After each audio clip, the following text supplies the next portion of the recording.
Hey everybody, and welcome back to another episode of Let's Play Dream Daddy. Fen's here. Hi. Oh, and I almost dropped my microphone. Okay, so we are doing Robert's second date. Let's do it. Maybe he'll invite us over for more dinner. Now I want food. Oh, maybe we should have gotten food before we continued. Anyways, Anyway. I had a lot of fun with Robert the last time we hung out, but I'm beginning to wonder if he's dodging me. I've tried messaging him a few times, and Dadbook says he hasn't even read them. Haven't even seen him come out of his house, actually. I decide to send him one last message, figuring that this will produce the same result. Wrong.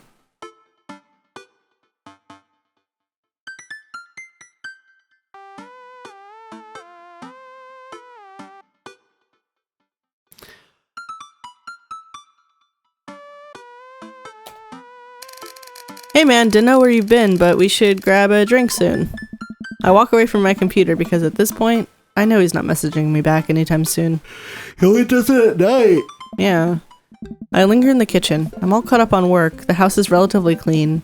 Maybe I should do something nice for Amanda. What work? What work do you do? But apparently you work at home. But we don't see you actually work. There's no work. Ah, I'll bake her favorite pie. I root through the pantry and pull out all the ingredients. This is an old family recipe that I used to make with my grandmother when I was a kid. I lost the actual recipe card a long time ago, but I think I'll be able to remember how to bake it. Oh no. Baking's so precise. Oh my god. I start mixing the ingredients together for the crust until I get a nice dough. I throw some cherries into a saucepan to make the filling. Normally, I don't like to multitask in the kitchen, but this cherry pie is a piece of cake. Pie? It's a piece of pie. I'm making a pie. Aw man, I can never remember what temperature you're supposed to set the oven at. Pretty sure it's 375, but I could be wrong. Who am I kidding? I'm never wrong when it comes to this pie. It sounds like you're gonna be wrong. My special twist on my grandma's recipe includes a secret ingredient that not even Amanda knows about. It really makes the cherries extra flavorful. God, why can't I remember what the secret ingredient is? Probably salt. You can put whatever you want, doesn't matter. What should we put? Either salt or more cherries. Oh, it's salt. Duh. Just a pinch of salt to bring out the natural sweetness of the cherries. That's what I would do. Oops, I accidentally poured a little too much in. Way too much. I'm sure it's fine. Baking is an art, and some of the most beautiful art is made from mistakes. No. This is gonna be horrible. Horrific. Why didn't you just take a pinch? I finally get the pie in the oven. How long am I supposed to leave it in there? 50 minutes? I'll just wing it. Amanda's gonna be so excited. The kid loves a good pie. I have a seat at the kitchen table and do word jumbles until Amanda comes home. I can hear the door slam open. Yo, Pops! What smells like pie in here? It's pie, sweetie. Amanda darts over to the oven and looks inside. Yes! Hey, it's not done. Be patient. What's your angle here? What? Pies are an objective-based confection. What are you trying to get out of me? Anything. Amanda, I have terrible news for you. I'm actually a pro skateboarder and aspiring astronaut and bank robber. The lifestyle is calling me back, and I must go. One last job. You know how it is. This pie was the only way I knew how to tell you. Yeah. Well, I appreciated the years we spent together, but a trade-up is a trade-up. Remember when we were kicking your feet up in Ibiza? Thanks for all the pie. We share a cordial handshake. Handshake. I wait a few more minutes before taking the pie out of the oven. I set it on a rack to cool and guard it so Amanda doesn't dig into it before it's ready. Huh. What? Does it look kind of weird to you? Oh, that's just me taking artistic license on what cherry pie means to me emotionally. I'm just saying this because, it seems like you might have baked this pie incorrectly. And you're currently, right now, trying to pass it off as a good thing. It's art, sweetie. Was it art when you accidentally baked a whole uncracked egg into the center of my 12th birthday Jesus cake? Christ. Oh my god. Well, it's... Was it art when you tried to make brownies and accidentally created chlorine gas? What the hell? Well, that's a bit of an exaggeration. Was it art when you... Just eat the pie, Panda. Oh. I cut us a few slices and we sit down to eat. The cherry filling oozes out of the sides and the buttery crust glistens. I watch as Amanda takes a bite. It's gonna be too much salt. Oh. What's wrong? Is it not good? Amanda winces and fans her mouth. No, I just burned the heck out of the roof of my mouth. This pie is amazing. Sorry for doubting you. I breathe a sigh of relief and take a bite. She's right. The pie is pretty incredible, as it always is. I'm really proud of you for making a pie without burning the new house down. I got a few dad tricks up my dad's sleeve. Maybe fathers aren't as bumbling and stupid as the media makes us out to be. Maybe we as a society should have a little more respect for fathers as a whole. Dad, your sleeve is on fire. I run to the sink and put myself out. Pride will be my undoing. Amanda and I clean up the kitchen and play a little more living room hoops before she retreats to her room to do homework. I go back to my word jumbles. Hey, this one spells cat. How did we set ourselves on fire? We were using an oven. Oh. The rest of the evening trickles by. We eat dinner. I help Amanda with one of her scholarship applications, and we both start getting ready for bed. I decide to check Dad Book one last time before I climb into bed. Still nothing from Robert. Hope he's okay. I turn out the lights and lie down. Yep. Yeah. Hey! Jack! Hey! Hey, Jack! Hey, I'm outside! Come outside! What the? Did he turn into a dog all of a sudden? Hey, Jack! Hey, Jack! Hey, I'm outside! Come outside! Play! What is that? I was just on the verge of falling asleep. I climb out of bed and try to identify the source of the dinging. My computer screen illuminates the dark room. I walk over to it, ready to turn it off, when I notice what's happening on screen. Don't make me honk! I will honk! Get out here! I look out my window and, sure enough, there's Robert leaning up against his pickup truck in my driveway. That's romantic. Apparently. I open my door to try and figure out what's going on. We've got a midnight rendezvous. Hey! Hey? Wanna hang? I was kind of sleeping. That's no fun! Come hang out!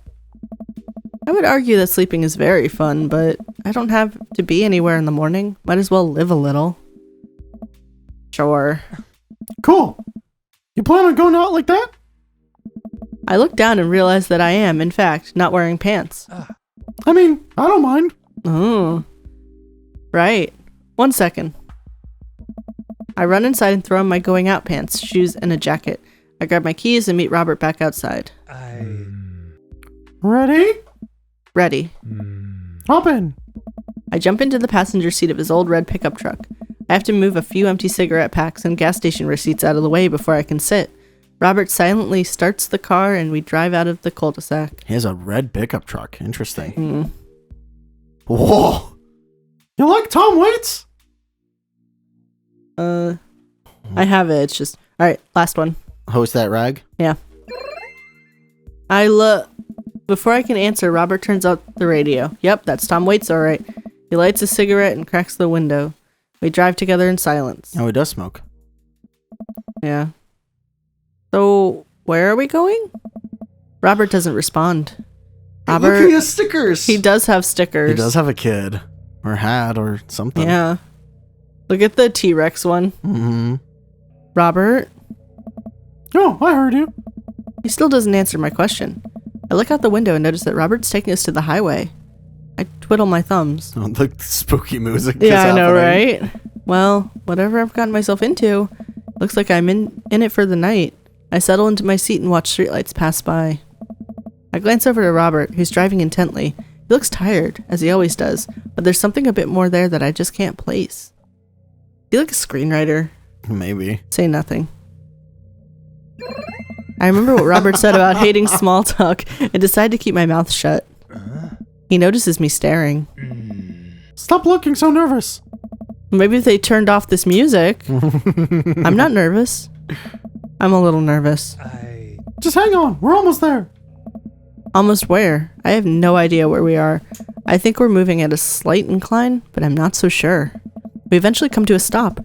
Robert gets out of the car and I sit for a second, unsure if he wants me to get out too. What are you waiting for? I hastily exit the car. Robert sits on the bed of his truck and pats The space next to him. Oh, it's like a lookout point of some sort? Oh, you're going to stargaze. Oh. I sit down and take in the view. We're on a hill overlooking the city skyline across the bay. That's a pretty big city, actually. Yeah, that's pretty big. That's like Boston. Well, now we sized. finally get to see the city from. Like, Actually, okay. It kind of looks like Boston. The cool night air rustles some trees near us as lights blink in the distance. Off to the side, I can see an entrance to a dense forest. Hold on. I've been to Boston. Or not Boston, where's Cape Cod? Is that... Massachusetts? It is. Is it Boston? Am I dumb? Oh, it has 15 different towns on Cape Cod. Okay, never mind. It's like... It kind of looks like it, doesn't it? Like, because there's a big hilly area there. Yeah. Like, right before the city. Anyway. I said it. Yeah. Man, it's all so gorgeous. This is where I come to masturbate. What? I'm kidding. What's wrong with you? This is my little spot where I come to think. It's nice. You can see the whole city from up here. Really gives you some perspective. Robert reaches behind him and pulls something out from under his jacket. It glints in the moonlight, and I suddenly realize what it is. Drinking. It's a bottle. Oh shit, that's a knife. Oh, it's not a bottle. Knife Daddy. Knife Daddy. Oh. Please don't stab me. Robert reaches into his pocket and pulls out a small piece of wood. He whittles. Please don't stab me with that either. Robert takes the knife to the piece of wood and starts carving at it. Oh. I breathe a very audible sigh of relief as Robert looks at me sideways. Did you think I was going to stab you just now? What? No. Hate to break it to you, but I did in fact bring you out here to harvest your organs.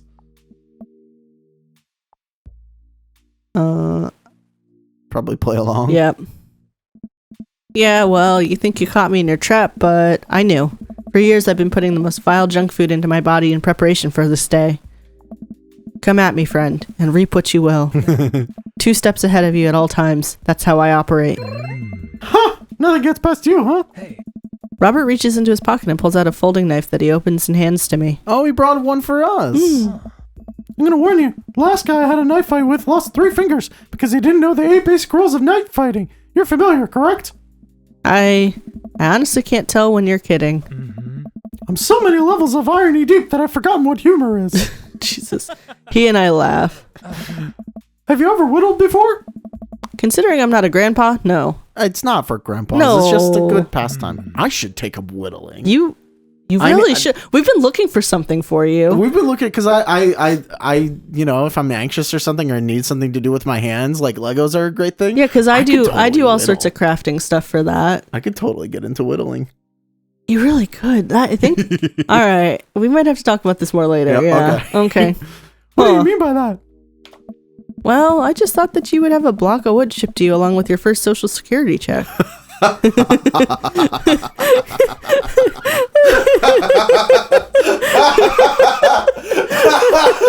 Oh, the image of that.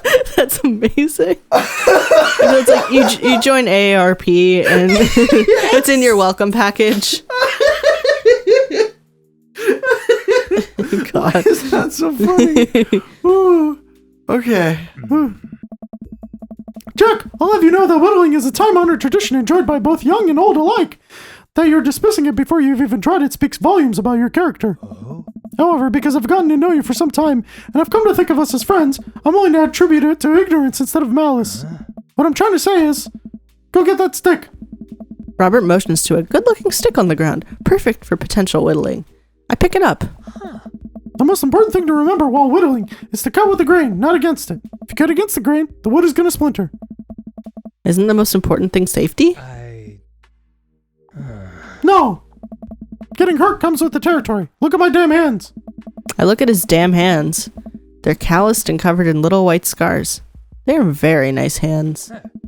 You can't make a stick omelet without breaking a few hand eggs. Jesus. Oh, I was about to say that wasn't the. Oh no! Oh no! Well, maybe I have done his Never mind. I think I have done part of his story. Because I... Oh, that's right. I never did his final date. I did his... I did this date, I think. That's a good start. What is it? Doesn't give me an answer. It's a knitting needle. Oh, you know I I could like... make you knitting needles, couldn't I? If I actually learned how to whittle. Huh, I guess you could. Huh. But only one?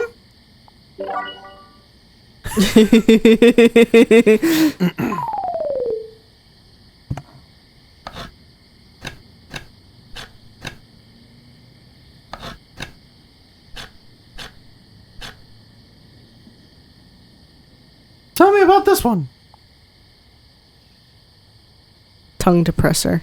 Oh, that one's in there? No, I'm Oh. just saying it. I should put that in my first aid kit. Never know when you might need one. Okay. This is such a weird one.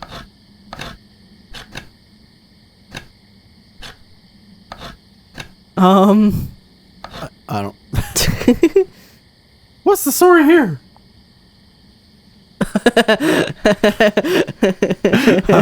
I think that one. You didn't do it. It's worth it. It's working. I think you could take me in a fight. Probably. Tough guy accessory. Pretty good. Now I really want to whittle. I think we found you a thing. A thing. Made an egg. What's this? Now all you need to do is carve up a board and we're set. Also maybe carve a ghost. Oh, we're still doing this, huh? I guess. Oh, What? What? Nice form. What's it supposed to be? It's you. It's you. You really captured my likeness. I'm impressed. Robert, I guess. Oh my god, how many of these are there? I don't know, but these are pretty funny. Yeah. Oh, that's a chopstick. Interesting. What do we have here? Chopstick right. Chopstick ambidextrous. It's a stick.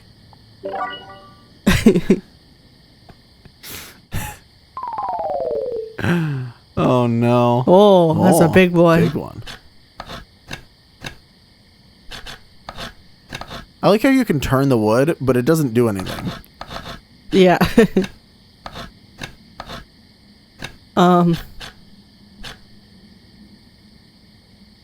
If you keep this up, you'll be a whittling bro in no time. New friend. Oh no. Dang it. Maybe It's next okay. you can carve up some wooden bread crusts. He's to feed still him. a duck. Oh, it is a duck. Cool duck.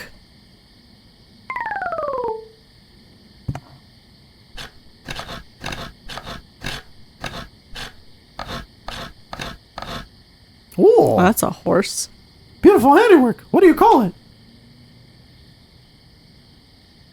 I like number 2. How poetic.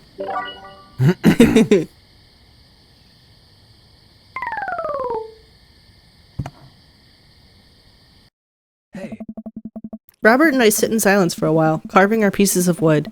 I think I'm getting the hang of this. It's actually kind of relaxing. I glance over to see what Robert's working on. He's carving a smaller wooden knife? Ah!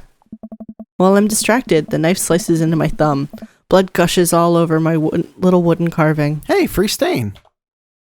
Um, is the only option. Robert is lost in carving and doesn't notice me bleeding everywhere. Robert still doesn't notice. Robert, I'm dying. I'm bleeding to death. Robert finally looks over. He reaches into his jacket again. Jesus, how much stuff does this guy keep in there? And pulls out a red bandana. He wraps it around my thumb. Hold tight. It was originally white when they started, but Jesus. He hops off the truck and I can hear him rummaging around in his car. He comes back a moment later with a well-stocked first aid kit. Robert carefully wipes all the blood off my hand and swipes a bit of antiseptic onto the cut. With surprising gentleness, he places a bit of gauze on the wound and wraps it all up. You okay? Yeah, I'm good. He hands me what's left of the tube of antiseptic. Make sure to keep that cut clean. It's oddly touching and a little sexy. I guess Yes. I'm a real whittler now. There you are. But be careful, though. They're attracted to the smell of blood. Wait, what? What's attracted to the smell of blood? Cryptids. Tons of them out here, you know? Oh my god, Robert. Cryptids like Mothman and stuff? Mothman is bullshit. But yeah, this town is a hotbed for cryptozoological occurrences. You're joking. Oh, how I wish I were. I'm a skeptic myself, or at least I thought I was. There are things in these woods that we can't possibly comprehend. I think about my entire time in this city. Aside from the occasional stray coyote, I don't think it's too bad. You ever hear of the Dover Ghost? I don't think so. Well, let me tell you a story. I was out in the woods here on a camping trip with Betsy. You don't know Betsy, but she's a big pit bull, real intimidating. I feel safe around her. First night she goes without incident. I get some solitude. Betsy gets to pee wherever she wants. All good stuff. Second day, I get the idea in my head that I can hike deeper into the woods, probably against my better judgment, but hey, we're just having a fun camping trip, right? So me and Betsy start marching in the morning. It gets a little late, and we set up camp. But it's different this night. Real quiet. I can't hear the birds, the crickets, the squirrels, nothing. Dead silent. Then it happens. I hear the most unholy growl I've ever heard in my life, right outside my tent. Me and Betsy, we go to investigate. We look around the clearing. Nobody's there. But there's this feeling. Not sure if I can quite describe it. I know something is watching us. Betsy, though, she's scared. Never seen her like that. And when she's scared, I don't know what I should do. I know that I should be too. And when I see it, in the distance, a man, but if something that didn't know what a man was supposed to look like made it just looked wrong. Big arms. Oh, big. Arms too long for its body. Black eyes. It just stood there and stared at me. Then it disappears. I hear one yelp from Betsy and turn around to check on her. But she's gone. Into thin air. I didn't sleep at all in my tent that night. And I don't think I've slept right since. You're lying. Okay, you're full of shit. You think I'm lying? Robert pulls out his wallet and shows me a picture of a beautiful pit bull. Tell that to Betsy. They said if you listen close on quiet nights just like tonight, you can hear the howl of the Dover Ghost. A howl resonates through the woods. It doesn't sound like a regular howl. It's so guttural. Even from far away, something about it makes my skin crawl. Okay, Robert, real funny. I turn to look at Robert. He's white as a sheet. You're messing with me, right? I was messing with you, up until literally just now. I told her I made that camping story up. I strain my eyes to scan the forest line, trying to see where the howl originated from. Off in the distance, I see something. It's so far away, I barely can make out its shape. It looks human, but it's dragging something. Do you see that? We should go. Robert and I slowly back away and get into the truck. He turns off his headlights, and we make a slow crawl away back onto the road. I'm too scared to look back. What was that? The Dover Ghost, I guess. I chuckle nervously. This time he doesn't seem like he's messing with me. Or maybe someone illegally dumping garbage on a wildlife preserve? Yeah, that's the story we'll tell ourselves. We sit in silence for a little while longer, the fear of whatever this was slowly subsiding as we get closer to the city. Thanks for coming out. This was fun. I'm sorry I haven't been in touch. I've just been away lately. I had to get out of the house. Had to be around somebody. You doing okay, man? Robert thinks for a second and lights another cigarette. Been doing a lot of thinking. He takes a long drag. As I get older, I feel more and more that I'm just drowning in the sea of regret. I was so busy chasing after these things that I thought would make me happy, I didn't think about anyone else. All I cared about was myself. I didn't even think. Robert stops. I wait for him to finish the thought, but he just stares at the road. Maybe I'm just built like this. Or maybe I do it to myself. Maybe it's my own choice that I'm unhappy as I am. I try to think of something to say. I remember all the times in my life when I've been sad, and there's a great many of them, but there was always a light at the end of the tunnel. Something I held on to that kept me going. But there's something so resigned about the way Robert's talking. Number 2.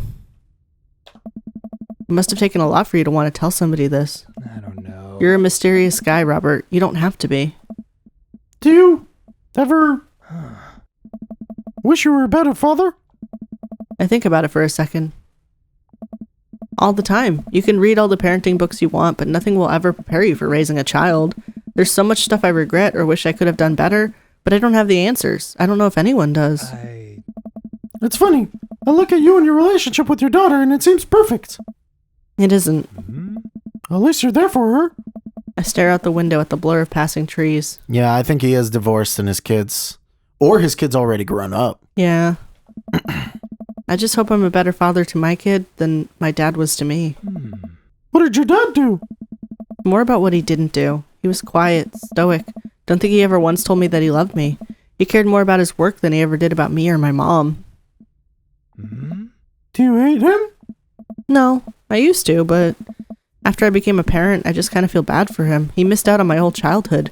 When I think about all the happiest moments in my life, they're all with Amanda and Alex. He just wasn't there. Just hurt like hell when I had to leave him to die in that Belarusian prison. Really? What? I turn and smile at him. No, he's retired in Florida with my mom. We go there every Christmas. We both break into laughter. He pats me on the shoulder. We drive the rest of the way in silence, listening to the radio and watching the bright lights of the city grow brighter. We got one over on Robert. Robert drops me off at my place. As I'm about to close the passenger door, I realize that I still have Robert's pocket knife in my jacket. I pull it out and offer it back to him. You hold on to that. Never know when you might need it. So apparently having this knife is like one of the ways that you can actually unlock the weird Joseph ending. Like you need to do this and then do the Joseph thing or something like that. Or something weird. Like I don't remember entirely, but there's something about doing Robert's story up to this point and something with Joseph's. Okay. I hope we don't inadvertently do the weird Joseph one because we have this on the save. No, because you have to... Oh, that's a whole like, yeah, you have to actually... It. But there's something with it. Or it's like a unique, like... Well, we'll see. I don't know. Night, Robert. Have a safe drive home. He's 2 seconds away. I know. Robert smirks, then pulls away. He pulls into your... I was going to say, he pulls into your... He backs out of your driveway. He's next to us. Oh, I was going to make a joke that he just backs completely out and just goes across the cul-de-sac, still reversing into his parking lot. But that's even funnier.